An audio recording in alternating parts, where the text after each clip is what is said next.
디모데전서 4장 말씀에서 우리가 확인하게 되는 내용은 거짓된 교훈에 대해서 경계할 것을 좀 더 구체적으로 설명하는 내용이 소개가 됩니다. 이 내용들은 우리가 읽은 이 디모데전서 1장 앞부분에서도 사도가 어느 정도 언급을 했던 내용입니다만, 이 4장에 오면은 거짓된 교훈에 대한 좀 더 자세한 소개가 이어지게 됩니다. 이것을 경계하라고 하는 말의 의미는 다른 말로 말하면 올바른 교훈, 건전한 교훈이 얼마나 중요한가 하는 것을 강조하고 있다 하겠습니다. 이어서 사도는 이 에베소 교회를 목회하는 디모데에게 우선적으로 이 목회를 하게 되는 이 디모데를 향해서 먼저 그리스도 예수의 좋은 일꾼이 되도록 해라, 이렇게 표현합니다. 이것은 비단 디모데에게만 해당되는 것이 아니고 또 이 디모데를 통해서 말씀을 받는 성도들이 이렇게 그리스도 예수의 좋은 일꾼이 되게 하라 하는 그런 의미를 담고 있습니다. 마지막 부분에서는 이 디모데가 그 교회를 섬기면서 힘써 행할 일들이 어떠한 일인가에 대한 구체적인 권면이 소개가 됩니다. 그래서 오늘 우리가 이런 말씀을 읽을 때 이제 교육자들이 어떠한 일에 집중해야 되느냐 하는 것과 또 성도들은 교회를 이루었을 때 또 어떠한 것을 소중하게 여기고 신앙의 걸음을 걸어가야 되느냐 할 때 좋은 기준선이 되고 있다, 이렇게 우리가 여길 수 있는 부분입니다. 내용들을 한번 살펴보겠습니다. 본문 1절부터 5절에 이 거짓 교훈에 대한 경계의 말씀이 소개됩니다. 1절에 보면 성령이 밝히 말씀하시기를 후일에 어떤 사람들이 믿음에서 떠나 미혹하는 영과 귀신의 가르침을 따르리라 하셨다, 이렇게 말합니다. 사도의 개인적인 권면 혹은 여러 경험적인 오랜 시간 동안 선교하면서 또 복음을 전하면서 만났던 많은 그런 목회적인 경험의 근거에서 하는 말이 아니라 더 분명하게 성령께서 이렇게 말씀하셨다, 이렇게 이야기하면서 후에 있게 될 이 교회를 어지럽히게 되는 이 거짓된 가르침은 분명히 있게 된다 하는 것을 보여주고 있습니다. 에베소 교회를 목회하고 있었던 디모데였고, 우리가 지난번에 살펴보지만 이 에베소 교회 장로들을 3차 전도 여행이 끝나면서 그들을 밀레도라고 하는 섬에서 만나서 그들에게 간곡하게 당부하는 바울 사도의 말 속에서도 이리 때들이 들어오게 될 것이다, 그들을 삼가라 하는 것을 당시에 이 교회의 감독자들에게 당부했던 그 말씀을 우리가 떠올려 볼 수도 있습니다. 훗날에 가서 쭉 보면 우리가 소아시아에 있는 7교회에 보낸 편지, 사도 요한을 통해서 에베소 교회에 보내졌던 편지의 내용을 우리가 또 함께 생각해 볼 수 있어요. 그래서 바울 사도가 3차 전도 여행을 끝내고 당부했던 말, 그리고 제4차 전도 여행을 하면서 이 디모데를 에베소 교회를 위해서 그곳에 파송해서 이 교회를 목회하게 된 그때, 그리고 이때로부터 상당히 시간이 많이 흘러가죠. 한 30여 년 그 정도 시간이 흘러가면서 당시에 존재했던 에베소 교회에 보내졌던 주님의 메시지, 이것이 이 거짓된 교훈과의 싸움에 대한 강조가 있고, 우리가 아는 바대로 요한계시록에 보게 되면 에베소 교회에 보낸 메시지 가운데서 거짓된 교훈들을 잘 드러내서 그 싸움에서 잘 승리해낸 교회를 칭찬하는 메시지가 소개되죠.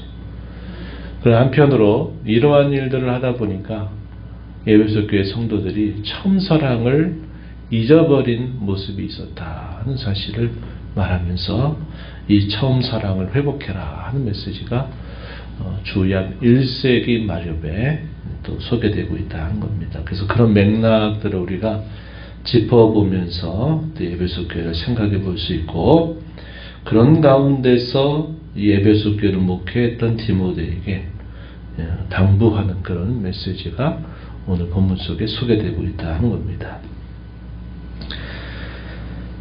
믿음에서 떠나서 미혹하는 영과 거짓된 가르침을 따르게 될 것이다, 이렇게 표현했습니다.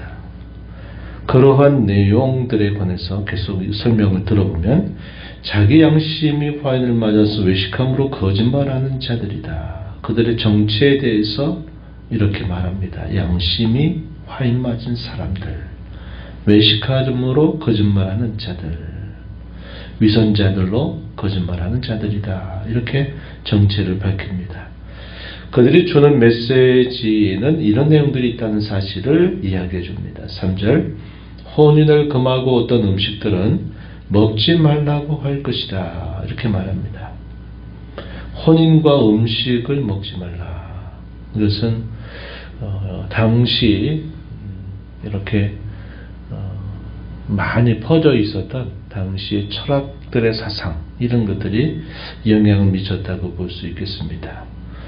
바울 사도가 아테네 지역에 전도하러 갔을 때 당시에 에피쿠로스라고 하는 사상가들, 또 스토아라고 하는 그런 사상가들이 있었습니다. 그들과 논쟁을 벌였던 일들이 있었죠.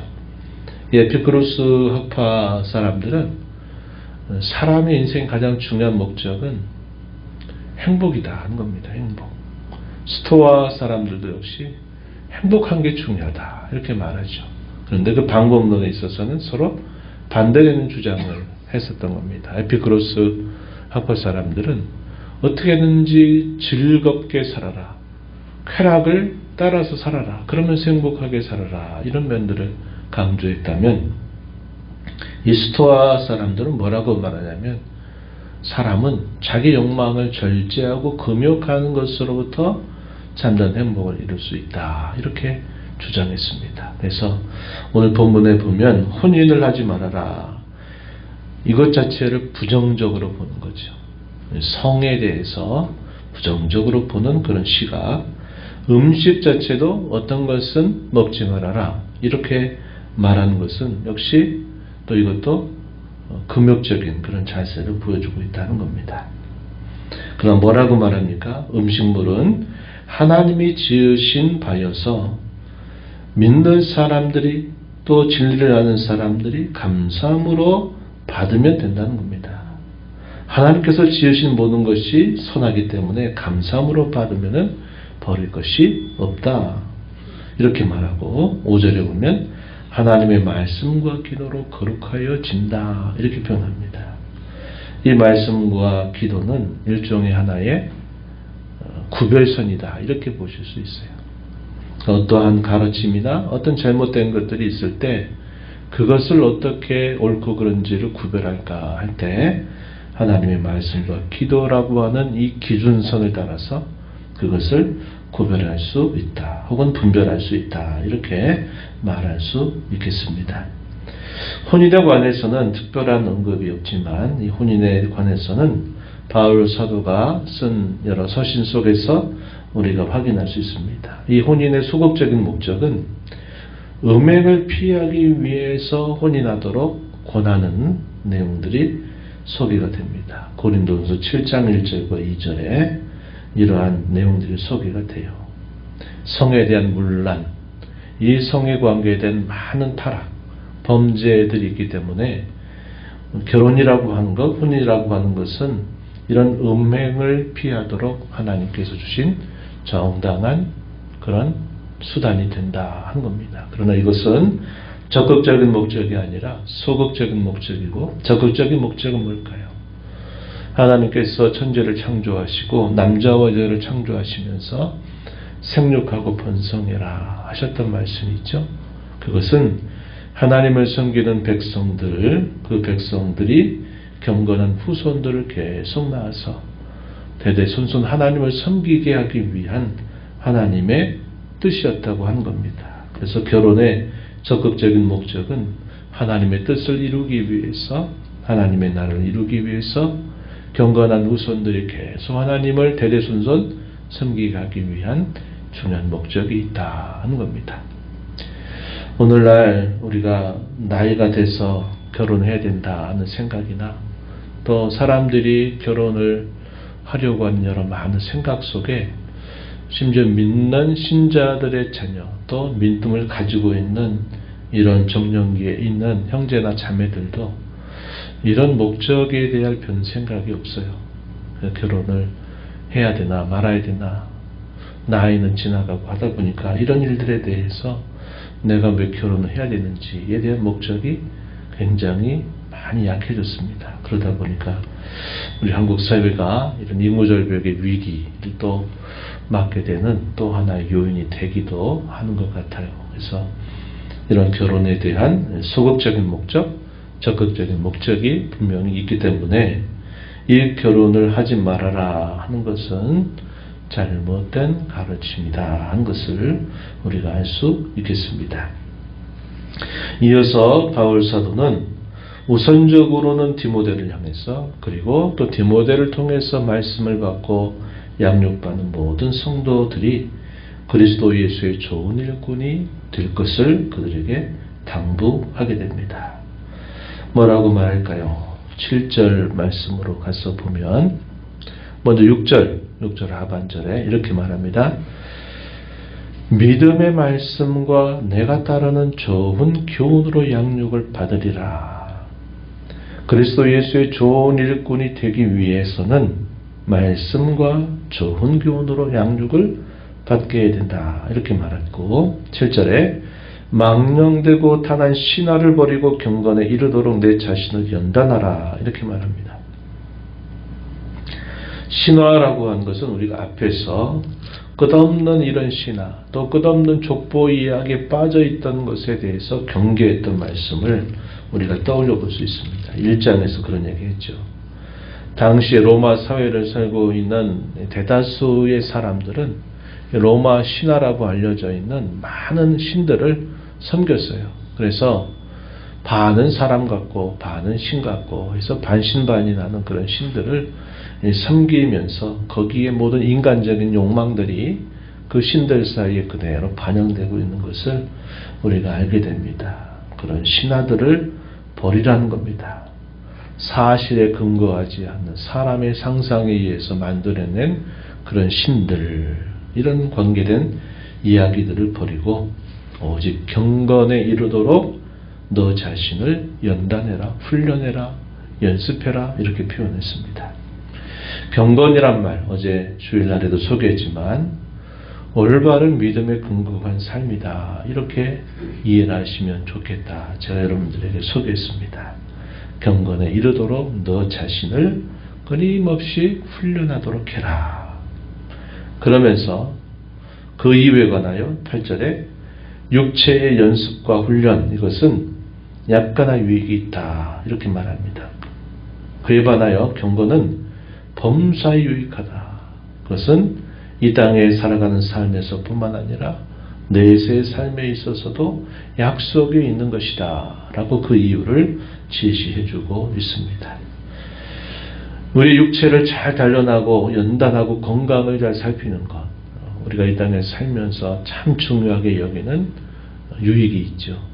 몸이 아프고 계속 힘들어하는 것보다 건강한 상태를 유지하는 것이 귀하다는 것은 누구나 다 알고 있는 사실입니다.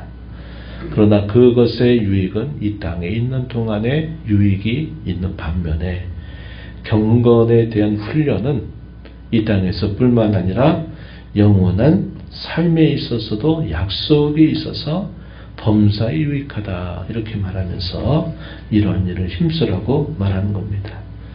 바울 사도가 이러한 경건에 있어서 가장 중요한 강조점을 어디에 두느냐. 그 경건은 올바른 믿음에 근거한 삶이다 그랬죠.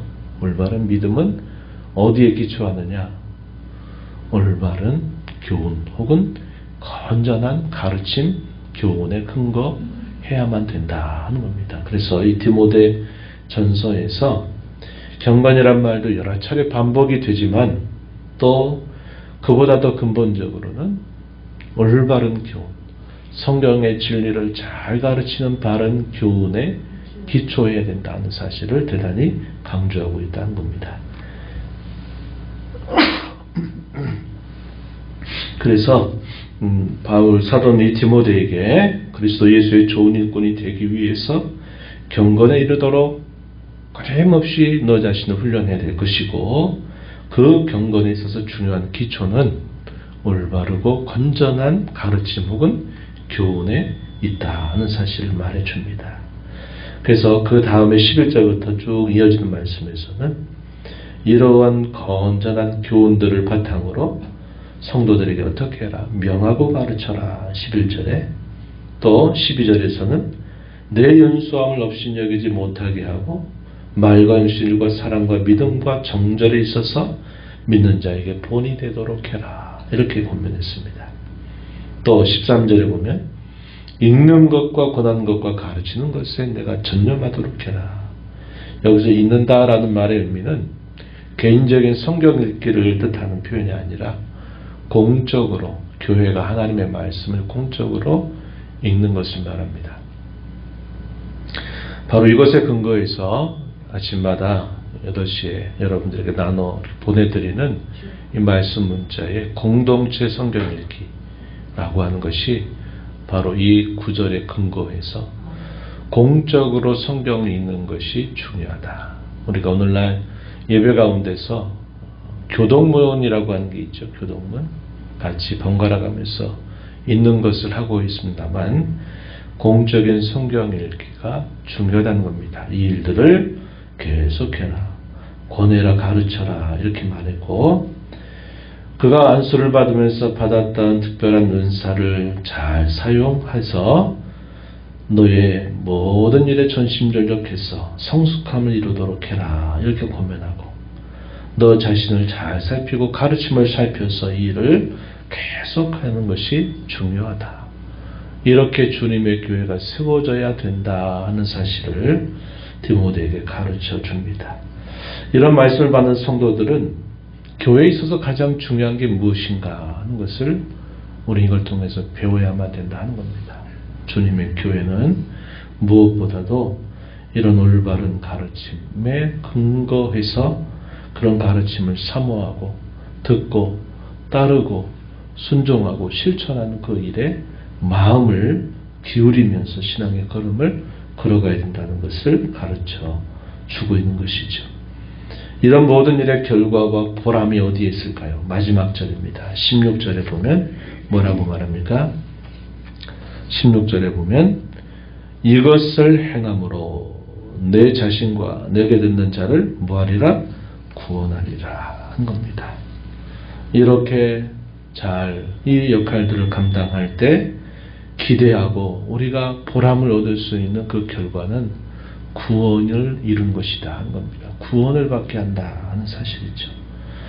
이것이 교회가 이 땅에 존재하면서 우리가 힘쓰고 사모해야 될 그러한 중요한 부분이다 하는 것을 가르쳐 줍니다. 오늘 이 말씀을 통해서 말세 가운데 특별히 이런 거짓된 교훈들이 계속 있어서 미혹을 많이 할 수 있다는 생각을 하고 우리는 바른 교훈에 근거한 성도, 바른 교훈에 근거한 교회가 되도록 힘써야 되겠다 하는 겁니다. 그러한 교훈에 근거해서 참된 경건을 끊임없이 훈련해가는 저와 여러분이 되어야 되겠다 하는 것입니다. 이런 말씀을 마음에 새기면서 또 이하로 남은 한 주간의 삶을 살아가는 저와 여러분이 되기를 바랍니다.